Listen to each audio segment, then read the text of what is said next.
നിസ്കാരത്തിന്റെ വിഷയത്തിൽ ഗൗരവം കാണിക്കാതിരുന്നാൽ നമ്മുടെ ഈമാൻ നഷ്ടപ്പെട്ടു പോകും. ഇശാ നിസ്കരിക്കാലോ, സമയമുണ്ടല്ലോ, ഇതാണ് നമ്മുടെ ആലോചന. പിന്നെ ചില ആൾക്കാരുണ്ട് ഫോണൊക്കെ വിളിച്ചാൽ ഫോൺ എടുത്ത് ഹലോ കുറച്ചു നേരം സംസാരിച്ച് ഞാൻ നിസ്കരിച്ചിട്ടില്ല കേട്ടോ ഫോൺ വെക്കും. അടുത്ത ആൾക്ക് വോയിസ് ഞാൻ നിസ്കരിച്ചിട്ടില്ല. നീ പറയുന്ന സമയത്ത് നിസ്കരിച്ചുകൂടെ ചങ്ങായി? ഇല്ല.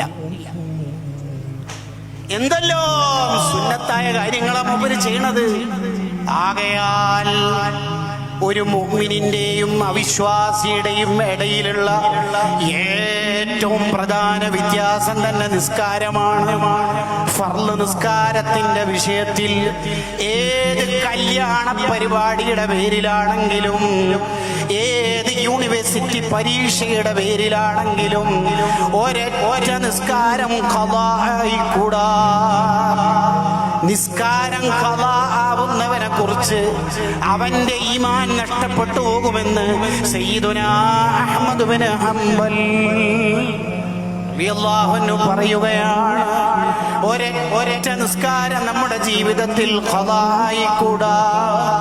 ജീവിതത്തിൽ ഏതെങ്കിലും ഒരു തെറ്റുകൊണ്ടായിരിക്കും 65 കൊല്ലം നമ്മൾ സൂക്ഷിച്ച ഈമാനങ്ങ് നഷ്ടപ്പെട്ടു പോകുന്നത്.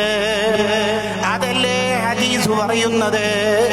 ഒരാള് നന്മ ചെയ്ത് അയാളുടെയും സ്വർഗത്തിന്റെയും ഇടയിൽ ഒരു ചാണ് അകലം മാത്രമായപ്പോൾ അതാ അയാളിൽ അല്ലാഹുവിൽ കോപമുണ്ടാക്കുന്ന ഒരു തെറ്റു വന്നു. അതോടെ അയാളുടെ ജീവിതം മുഴുവനും ബാത്തിലാവുകയാണ്. ഒരിക്കലും സംഭവിക്കരുത്.